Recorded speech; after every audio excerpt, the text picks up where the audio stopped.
Assalamualaikum warahmatullahi wabarakatuh. Selamat pagi. Perkenalkan, nama saya Heskel pada Nego dengan NIM 3333230070. Pada kesempatan kali ini, saya akan memberikan video tutorial bagaimana penyelesaian masalah peta atribut dan juga diagram Pareto. Oke, pertama kita akan lihat soalnya terlebih dahulu.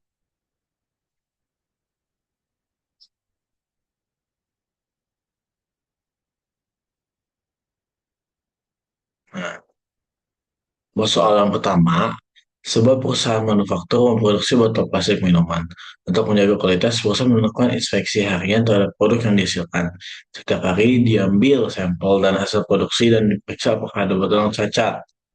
Jadi dilihat di sini kecacatannya, misal yang termasuk dalam cacat tuh kalau misalkan ada bocor, bentuk yang nggak sempurna atau penutup tidak rapat, hal-hal yang dapat mengganggu fungsionalitas dari produknya. Nah, ini nih hasil inspeksi sama 10 hari nih. Nah, kemudian manajer kualitas ingin mengetahui apakah produksi plastik itu masih dalam batas kendali statistik ataukah enggak. Nah, jadi kita lihat pertama di sini. Yang dilihat adalah jumlah produk yang cacat. Nah, kita lihat di sini yang produk yang cacat tuh ada 12, 15, 9, 20. Kemudian jumlah sampelnya itu berbeda. Nah, artinya apa? Karena kita menghitungnya jumlah produk yang cacat, artinya ada dua pilihan peta di sini, peta P dan juga peta NP. Nah, tapi karena jumlah sampel yang berbeda, otomatis kita hanya bisa memakai peta P atau peta proporsional. Di sini kita akan melihat proporsi dari si penyimpangannya. Tahap pertama, pindahkan datanya ke Excel terlebih dahulu seperti ini. Kita pindahkan. Gimana saya kita pindahkan? Kita bisa run.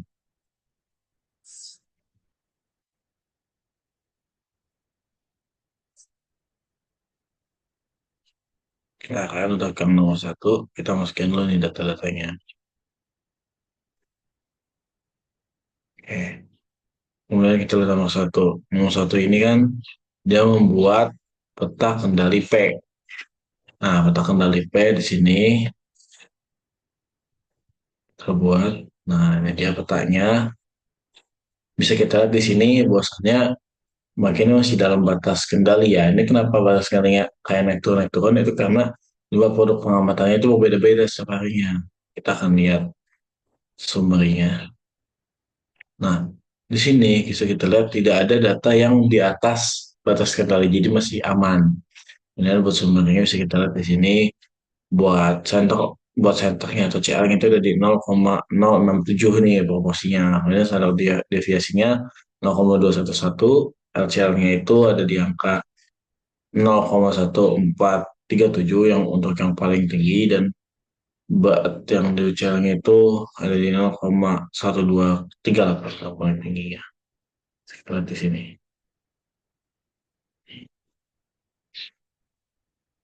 Dan kita lanjut ke yang nomor dua. Sebuah pabrik suku cadang otomotif memproduksi komponen kecil dalam batch. Untuk pengendalian kualitas setiap hari diambil sampel tetap nih 200 unit.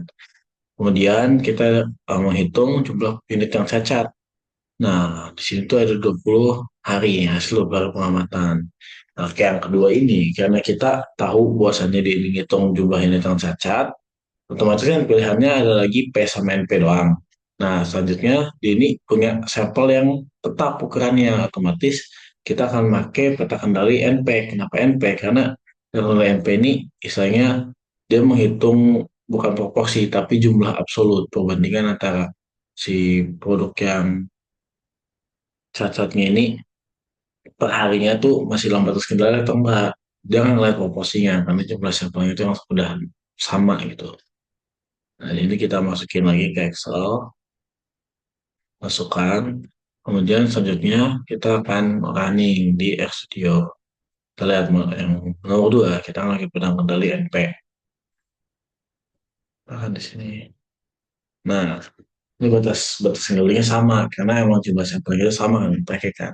Terus kita lihat di sini nggak ada titik ataupun nggak ada hari produksi yang melebihi batas kendali. Kita lihat juga di sini, mari kita cari nol, dan kita akan lihat ringkasan batas kendalinya. Nah, bisa kita lihat di sini Buat CL-nya itu 11,85, standar deviasinya 3,33.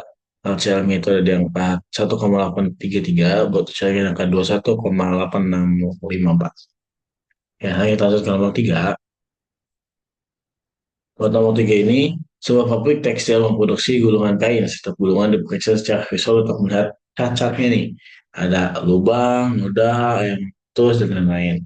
Inspeksi adalah satu unit gulungan kain dengan angka pemeriksaan yang konstan. Manajemen ingin memantau jumlah cacat per gulungan selama 20 hari agar proses tetap stabil. Nah, di sini tuh yang dilihat itu bukan jumlah unit cacat, tapi jumlah cacatnya, jumlah jenis kecacatannya. Nah, kalau kita ingin memantau dari jumlah jenis kecacatan atau jumlah golongannya, karena biasanya dari sebuah produk itu nggak semua cacat itu tuh adalah cacat yang mengganggu fungsionalitas dari produk tersebut, tapi ada cacat yang sebenarnya nggak mengganggu, tapi secara perspektif pelanggan itu tuh menurunkan mutu ataupun kualitas dari produk tersebut. Nah, jadi kita ingin tetaplah meminimalisir dari jumlah kecacatannya.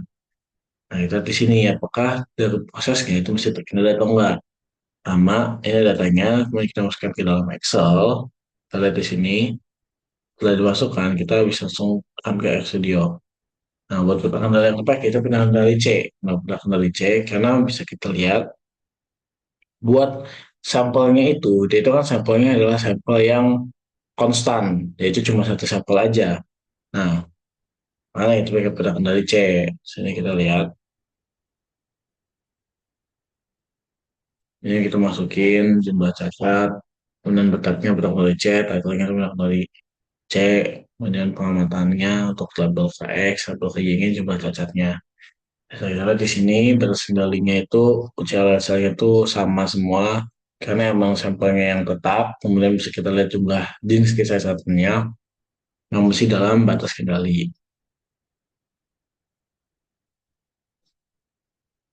Nah, di sini nih kata-katanya itu di angka 0,8, artinya dalam suatu produk itu rata-rata ada 6 ataupun 7 jenis kecacatan.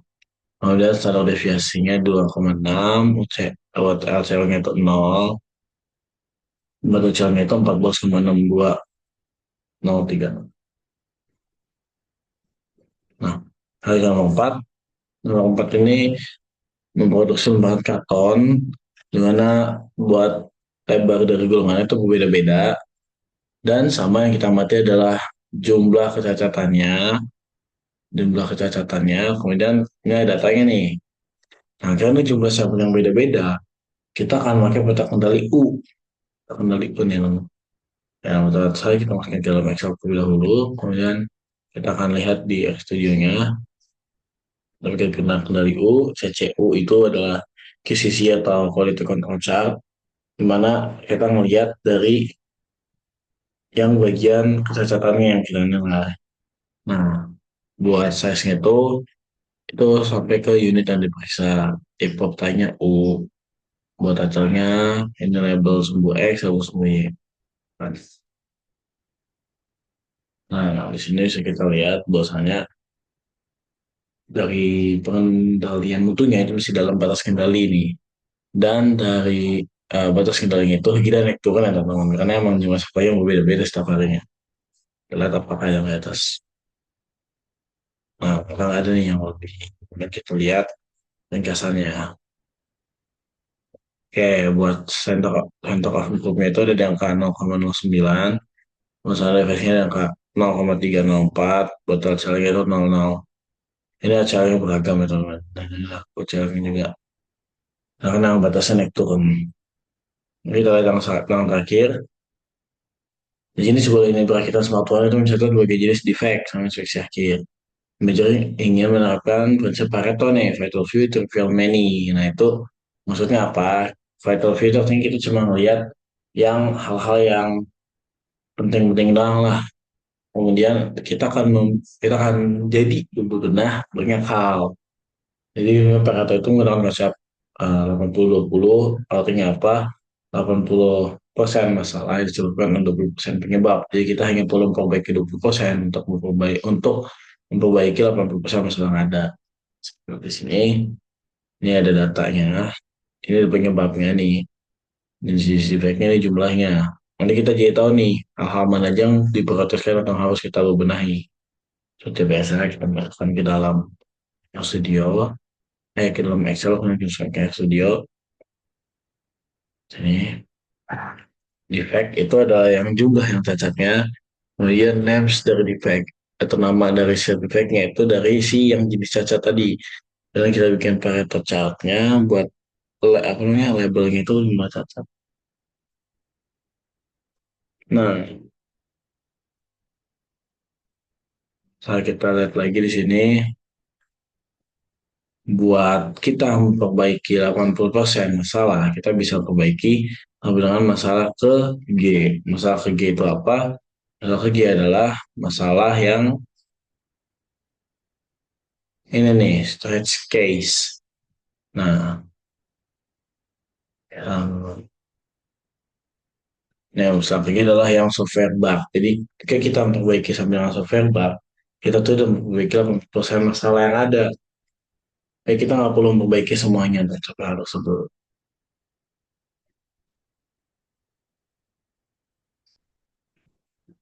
Ya, mungkin sekian presentasi dari tutorial modul 2. Kurang lebih mohon maaf. Wassalamualaikum warahmatullahi wabarakatuh.